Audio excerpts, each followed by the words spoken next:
Is Affinity at Serangoon a good buy or bye-bye? Affinity is a resale condo in District 19 where you can walk to Serangoon Gardens. TOP in 2024, it has 1,057 units. This is a mega development. About 58% of the units are meant for investment, the rest are for own stay.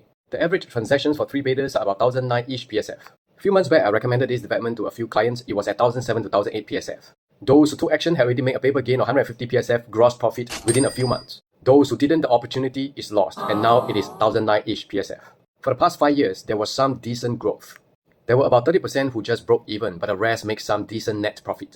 I shared before in my previous videos that the annualized rate has to be at least 3.2 to 3.3% in order to break even. Because your gross profit is not your net profit, if you don't know how to calculate them, check out my video here.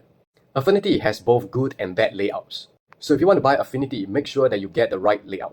Now we're going to compare with surrounding developments which include the Garden Residences and Kensington Park. The Garden Residences is very close to Affinity and TOP in 2021. It is a medium-sized development with 613 units, but it is further compared to Affinity when it comes to the upcoming Serangoon North MRT. Affinity will take about 11 minutes walk, the Garden Residences will take about 13 to 14 minutes. Both of them are within one click to Roadside Primary School. For the Garden Residences, the unit mix is similar to Affinity with close to 58 to 60% for investment and the rest for own stay. The average PSF for 3-bedder is about 1,008 plus per square foot. Since it's 3 years older, the per square foot is actually more expensive than Affinity. In addition, the layouts in the Garden Residences are worse than Affinity.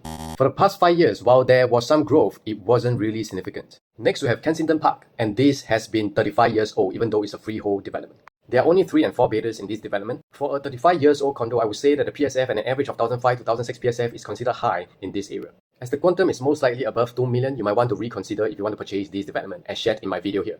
But if you are buying to wait for en bloc, you may do so even though it has failed 3 times. Will there still be room for upside for Affinity at Serangoon? I believe so because it's within one click from Roadside. You will experience some of the MRT effect when Serangoon North MRT is TOP'd, but the growth might be measured because you entered a little bit late in the game.